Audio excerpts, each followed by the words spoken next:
कोणी आहे का घरात? अहो मॅडम, तुम्ही या ना. प्राचीला बरं वाटत नाहीये. अरे बापरे, काय झालं? काळजीचं कारण नाही. प्राची पहिल्यांदाच शहाणी झाली. माझ्या परीने मी मार्गदर्शन केलंच आहे. आता तिला तुमच्या मायेची गरज आहे. येते मी. ताई, पोटात खूप दुखतंय. घाबरू नकोस. प्रत्येक बाईचं आयुष्य नव्याने सुरू होतं जेव्हा ती वयात येते. आणि तू आता वयात आलीस.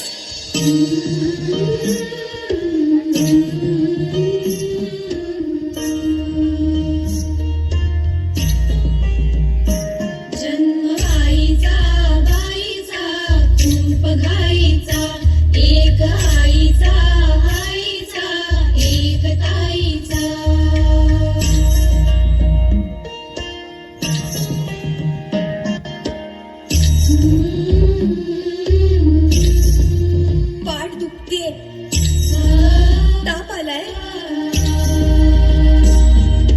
काय सांगू, काय झाले, का तुला सखये नाहणे आले. मायही सांगे अर्थ बाईचा, जन्म बाईचा, बाईचा खूप घाईचा.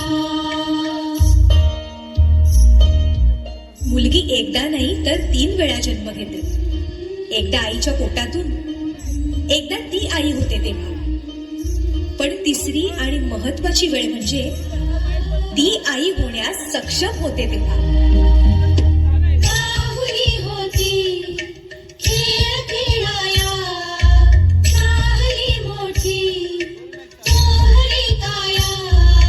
घमघमे सारा गंध जाईचा, जाणवे आता वेगळे काही, जाणवे आता वेगळे काही.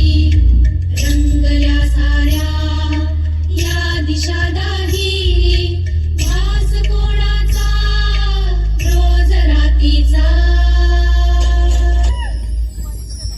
हे एक सुंदर वरदान आहे जे फक्त स्त्रियांना मिळतं. आई बाबा, मी शाळेत पहिली आले. आई, कुठे आहेस तू? आज आपल्या प्राचीला पाहायला पाहुणे मंडळी येणार आहे. जा, तयारीला लागा. अहो, पण किती लहान आहे ती.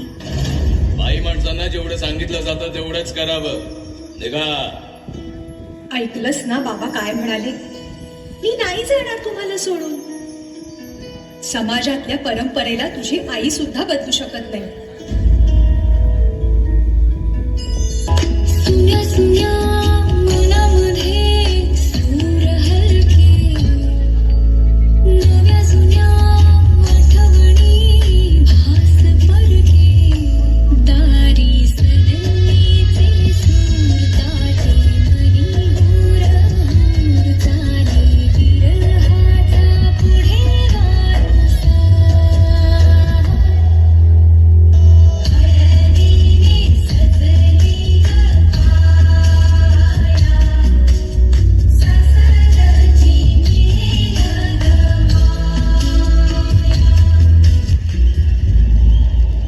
तू नसशील ना सासरी माया करायला.